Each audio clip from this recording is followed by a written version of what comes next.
Hoje aqui nós vamos conversar com a doutora Sandra, eu falei errado o nome dela, viu? É Sandra Bastos, eu falei Barros, é Bastos, deixa eu me corrigir aqui, viu? Doutora, ela que é, Parecido. se tem alguém nesse planeta que entende do assunto aqui hoje, viu gente? Ela que é otorrinolaringologista. Doutora, mais uma vez bem-vinda. Muito obrigada. Iguais ao caso do Lázaro, tem muitos, doutora? Muitos, absolutamente muitos. E eu acho que sempre que uma criança nasce com algum problema, a reação da família termina sendo essa, né? Então, assim, eu atendo, a gente vê isso é absolutamente real no nosso dia a dia, né? E eu tenho uma história super interessante para falar, que eu atendi um adolescente, já para adulto jovem, a história mesma, e hoje tem o que a gente chama de implante coclear, que é para você dar audição para os pacientes que não escutam. Entendi. Então, a história do Lázaro pode ser totalmente revertida se, por acaso, ele tiver interesse. A tecnologia hoje nos dá isso, né? E ele se torna um normo-ouvinte, vamos dizer dessa forma. Olha só. E eu atendi, numa certa vez, há muitos anos atrás, uma família que a mãe queria fazer o implante coclear, mas ele falou, eu não quero, eu sou muito feliz sem a minha audição.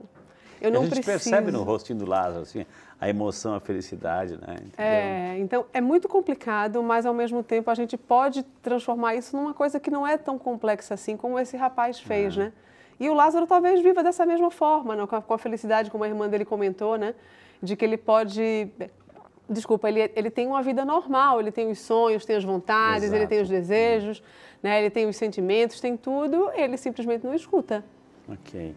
E com essa dica, com essa informação, com essa inspiração aí do Lázaro, da família, vamos conversar um pouquinho então sobre surdez. Ô, doutora, a senhora trouxe até um molde aqui. Como é que é constituída a nossa orelha, o nosso ouvido, o nosso sistema de audição, doutora? Dos órgãos do sentido, a audição é o primeiro a ser formado. Então, lá dentro da barriga, quando a criança está ali em formação, nas primeiras semanas, 12ª, 16ª, o sistema auditivo já começa a ser formado. Olha que né? maravilha, por isso que é importante você, desde a pessoa está grávida, a mamãe lá, então fale com a criança que ela está ouvindo, viu? Olha Pode falar, né? pode falar, e o pior, a criança identifica. Olha só, ela né? identifica, de quem é aquela Vai voz. registrando a vozinha aí. Registrando a vozinha, então pode falar desde sempre, vamos dizer assim. Então, o que a gente vê mesmo é aqui, tá certo? Essa parte externa que a gente tem, como é que é chamada? Essa parte externa é chamada de pavilhão auricular. Pavilhão. Pavilhão auricular. Então, as mulheres adoram, né? Coloca brinco, coloca piercing, coloca de tudo aqui para enfeitar, mas é uma área que, apesar de ser externa, é uma área também muito sensível.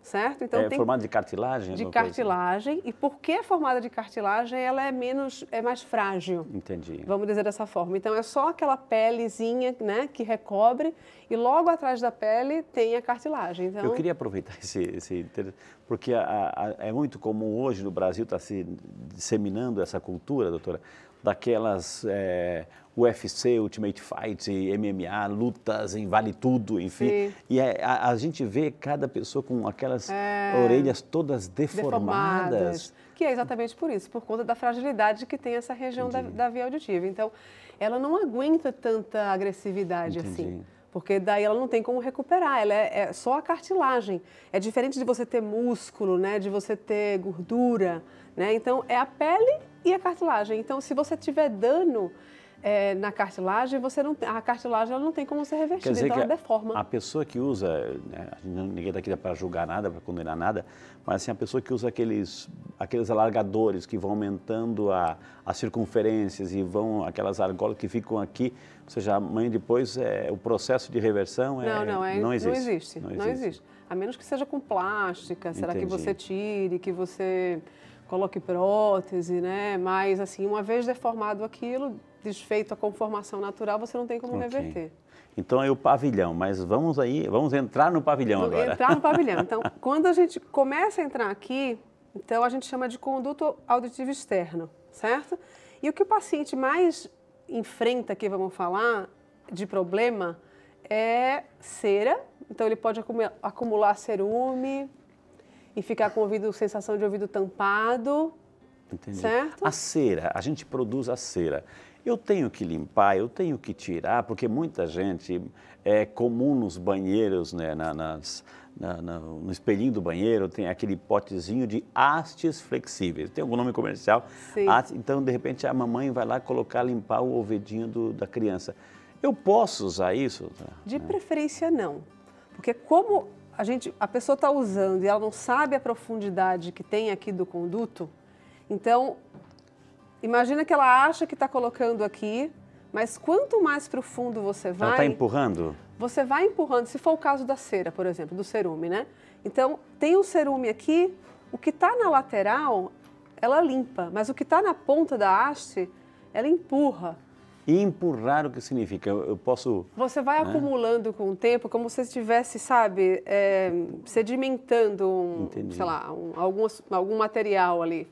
E daí chega no momento que veda essa região aqui, e daí o paciente fala, opa, eu não estou escutando, estou com a sensação de ouvido tampado. Então, isso termina sendo uma das causas mais comuns de desconforto aí. Então, na verdade, você pode limpar essa parte do pavilhão mais externo para não ficar aquela sensação de ouvido sujo, mas evitar isso por conta própria. Só um profissional pode fazer uma limpeza... Só um profissional. Então, a haste, na verdade, ela foi inventada, projetada para se limpar o pavilhão. O pavilhão. Aí, aqueles costumes errados terminam sendo introduzidos... E daí a pessoa começa a colocar aqui, e o pior de tudo é que tem pessoas que usam e falam, eu vou deixar um pouco aqui, vou lá, escovo meus dentes, ou vou pentear meu cabelo e depois eu tiro. E daí é que acontece assim, coisas que você fica assim, sem acreditar. Entendi. Que chega no consultório e você fala assim, tipo, nem por que você usou e, tipo, por que você deixou a haste na orelha enquanto você estava fazendo uma segunda coisa. Olha só. Uma vez eu escutei de um otorrino, se você quiser limpar o seu ouvido, coloca o teu cotovelo. Se couber o seu cotovelo, pode limpar, né? É a regra de vocês. É a regra. A gente fala Vindo assim, um pouquinho para cá... Desculpa, mas porque fala, o que não entra o dedo, não é para entrar nada. Exato. Olha, tá vendo? Essa é a dica aí para você. Aí logo tem o tímpano, doutora. Sim. O que é o tímpano? É a porta de entrada aí? Na verdade, ele é a defesa, vamos falar assim, da área mais nobre, né? Da via auditiva. Então, essa área tem uma certa nobreza, mas vou dizer que ela é mais simples, né? Entendi. Então, ela é mais grosseira, vamos falar, né? Então, aqui tem a membrana do tímpano, que nesse protótipo eu até consigo tirar ela. Olha só, tá aí. Então, ela é mais ou menos assim, tipo, na nossa orelha de verdade, né? Então, atrás dela tem os ossículos, né? Que daí é o que conduz o som para o nosso cérebro. Entendi, para interpretar. Mas é frágil também esse tímpano? Uma haste dessa pode perfurar? Totalmente. Oh, meu Deus. Ela perfura, daí o paciente sente muita dor e sangra. E perda de audição muitas vezes. Que essa perda de audição pode ser até reversível, porque pode ser só daquela circunstância da perfuração, mas... Ela se regenera ou não? A membrana timpânica é muito rápido. Ela só não se regenera se a lesão for muito grande. Entendi. Então, se for pontiforme, vamos dizer, como se fosse uma agulhinha entrando, então, tipo, em algumas horas aquilo já não existe mais. Mas imagina assim, quanto mais o orifício for maior, aí você tem uma chance de não ter uma regeneração. Entendi. E o paciente precisar de cirurgia para poder fechar. Ok, chegamos até aí, então nada de querer usar uma haste flexível aí, pode perfurar. Perfurar tem as consequências. A gente ouve falar de bigorna, martelo, o que é? Labirinto. Bom, labirintite é outro tema, olha que interessante. É outro tema, né? Que é muito bom também. Mas os ossículos, imagina assim, são 3 ossículos que são os menores ossos do nosso corpo. Eles precisam estar conectados e eles precisam ter uma mobilidade. Porque se eles estiverem rígidos, o paciente também vai sentir isso aí. Então, a membrana do tímpano, ela tem um certo movimento vamos dizer, como se fosse uma onda, né? Okay. Certo? E os ossículos, eles vão como se fosse num balanço. Só que isso tudo é microscópico. Se eu olhar no seu ouvido, eu não vou conseguir ver esse movimento. Entendi. É tudo muito tênue, né? Ok. E daí o som, eu estou falando aqui que a voz é um som, é uma onda sonora. Então, entra, bate na membrana, movimenta os ossículos, ativa a cóclea, que daí é esse órgão daqui, e a onda que é mecânica, ou seja, é uma energia mecânica, se transforma numa energia elétrica para que daí ela consiga entrar pelo nervo auditivo e atingir o cérebro para interpretar. Para interpretar, porque os neurônios são células nervosas, vamos dizer, né? Essa é a constituição física do nosso ouvido, da nossa orelha, etc. Quer dizer, o assunto de hoje é perda auditiva. Um problema, tudo é um mecanismo que tem que funcionar, essa engrenagem tem que funcionar perfeitamente para que possamos distinguir o som, a música, etc. Isso. Basta ter problema que compromete Basta qualquer parte da via, do aparelho auditivo, o paciente vai perceber. Então, desde de um simples cerume, né, de uma simples cera, há lesões realmente de captação ou de processamento da informação, né? Então, tipo, AVCs, né? Ou, assim, lesões como o do Lázaro, né? Que ele teve lesão do próprio nervo, que daí o som chega... Mas não é interpretado, não é conduzido ao cérebro. Ele não consegue ser conduzido porque o nervo foi lesado. Então, assim, se você tem qualquer segmento da via, se tiver alguma alteração, aí a perda já vai existir. E hoje estamos falando sobre perda auditiva, surdez. Doutora Sandra Bastos, né? Eu quero convidar a senhora a ficar bem pertinho de mim. Sim. Doutora, no bloco anterior a gente entendeu o aparelho, enfim, né? O fonador, o ouvido. Tem muita gente que gosta de usar fone de ouvido, doutor. Empurra aquele, fica o dia inteiro. Tem um tempo limitado para usar o fone ou eu posso usá-lo sem algum tipo de restrição, doutora? Tem. Na verdade, é a associação entre o tempo e a intensidade do som. Então, a gente está conversando aqui em torno mais ou menos de 60 decibel, certo? 60. O que é estudado e visto como sem ser agressor para a audição é 80 decibel. Okay. Até 80 é suportável. Então, 80 você pode ficar o tempo que você quiser. Só que se você colocar 85, você só pode ficar 8 horas por dia. Entendi. Aí se você aumenta 5 decibel, que é 90, aí vai cair o tempo para metade. Aí você só vai poder ficar 4 horas. Então, e daí, consequentemente, então cada 5 dB acima dos 80 vai reduzindo... Divide pela metade o tempo de horas. Então... essa é a equação, vamos falar dessa forma. Porque vai ter consequência lá na frente. Porque vai ter consequência. Vai perdendo aos poucos a capacidade de... Vai ter consequência, exato. Quanto mais alto e quanto mais tempo você ficar, mais rápido você perde a audição. Entendi. Então, se você respeita esses limites, então não tem nenhum problema de você ficar. Então, atenção aí, você na casa que tem aquele adolescente, aquele jovem, vai sair para fazer caminhada, coloca o fone de ouvido? Sim, pode colocar. Então, tendo consciência do tempo e do volume, então tem essa preocupação, viu? Doutora, aqui no Saúde e Fé, as pessoas, quem assiste tem vez e tem voz, e as pessoas começaram a mandar perguntas para a gente, doutora. Aproveitando que a senhora estaria aqui conosco, a nossa amiga Rafaela Azevedo, que é de São Paulo, capital, ela está dizendo assim: bom dia, obrigado, Rafaela, que Deus abençoe. Eu tenho um problema de perda de audição no lado direito. Faz 8 dias que está fechado, como se estivesse entupido. Sai uma secreção de cor amarelada, ela dói um pouco e às vezes ouço sons como zumbidos ou batimentos cardíacos. O que devo fazer? Não, procurar o otorrino com certeza.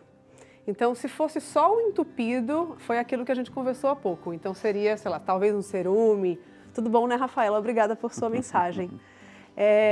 Mas aí ela fala também da secreção de cor amarela. Daí, com dor, a gente pensa, sempre que o ouvido tem alguma dor, a gente fala, opa, será que tem alguma infecção relacionada? Mas pode não ter. Então, a dor, muitas vezes, até uma coceira, o paciente se confunde com dor. Então, aqui tem que ser examinado, não tem outra maneira, tem que passar no otorrino mesmo, para ver se isso tem algum processo infeccioso ou é só inflamatório. Entendi.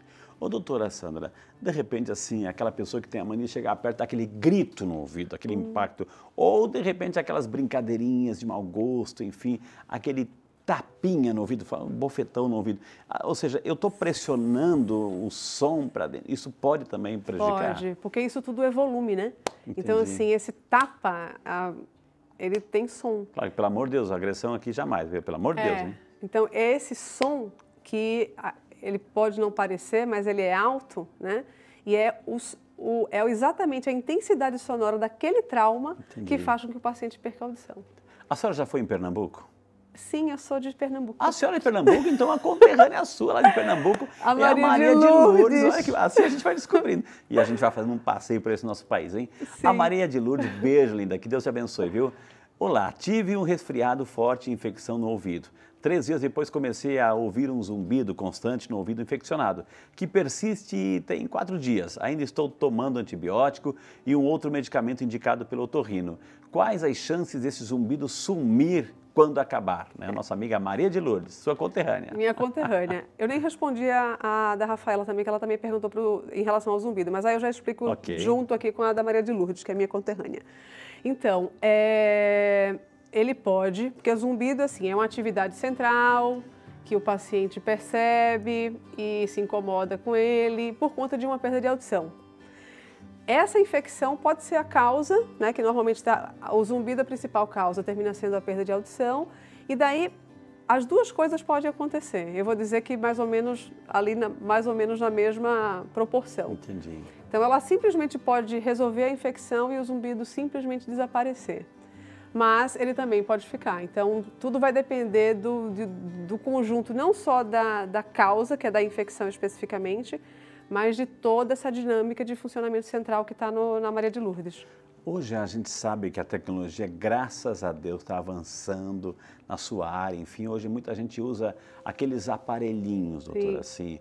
É mais um recurso que a ciência médica na sua área está oferecendo aí? Sim, né? Aparelho de audição, você fala? Isso, exato. Isso. Eles têm as suas indicações, né? Desde perdas leves a profundas. Quando o paciente tem uma perda profunda, daí já tem a indicação do implante coclear, mas os aparelhos, eles são... A tecnologia hoje é... Graças a Deus, né? Então, vamos falar que ele reintroduz o indivíduo à sociedade, né? Porque daí ele dá ganhos auditivos realmente para o paciente que são excelentes. Claro que depende de como está a lesão da audição. A gente até está mostrando um aí que a senhora trouxe aí para exemplificar um aparelhinho. Né? Então, esse é o que chama, vamos dizer que são os mais modernos, que a gente fala de canal aberto. Com o passar do tempo, né, com a nossa idade avançando, a gente vai perdendo naturalmente a audição, doutora? Naturalmente. Depois dos 53, 54 anos, é meio que... faz parte da idade, a gente fala assim, né? É do processo, não é 100% das pessoas, assim, você vê pessoas com 80, até 90 anos... Enxugando, ouvindo até que não deve. É o que não deve, mas espera-se, não é de assustar, que um paciente depois dos 53 e 50, assim, em torno dessa idade, que ele tenha alguma perda. Entendi. Ele pode não perceber, porque pode ser muito pequena, mas é natural que tenha. A senhora já foi no Rio de Janeiro?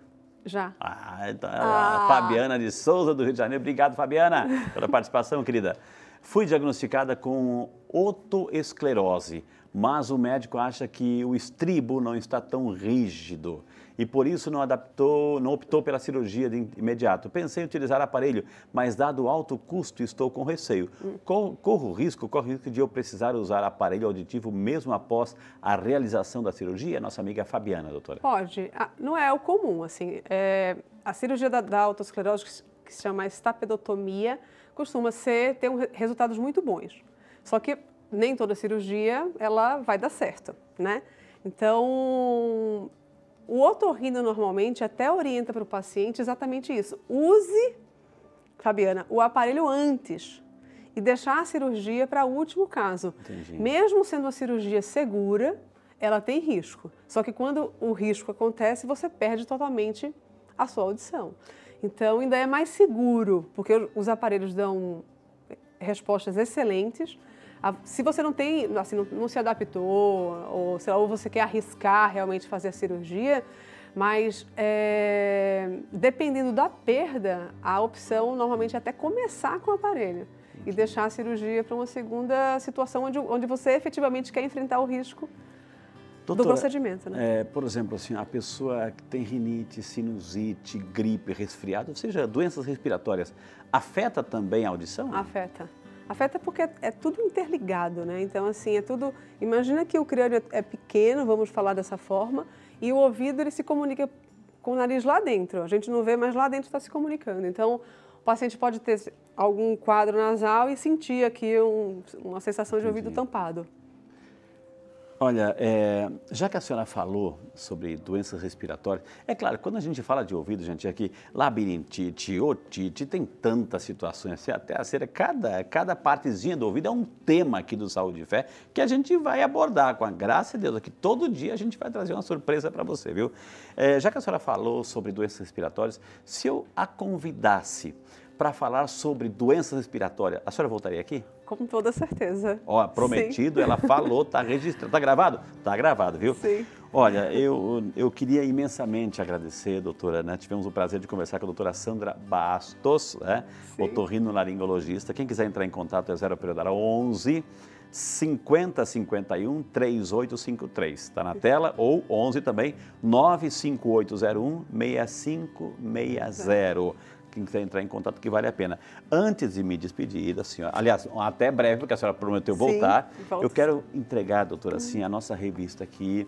Eu virei história em quadrinho, viu? Tá. Eu converso com as crianças a importância de cuidar da saúde desde pequenininho, isso sou eu, viu? Que fofo. E aqui nós temos, assim, um santinho que a gente usa, assim, também um padrinho, juntamente com a Nossa Senhora Aparecida, São Peregrino Protetor contra o Mal do Câncer. Fui, assim, presentear para a senhora colocar no cantinho especial do sagrado. Eu quero agradecer de coração. Sim. A senhora é muito simpática, se comunica muito bem. E a senhora vai voltar aqui, sim, viu? Com toda certeza. Eu tenho certeza que quem está em casa, assim, traz ela de volta, traz ela de volta. A senhora volta, né? Sim.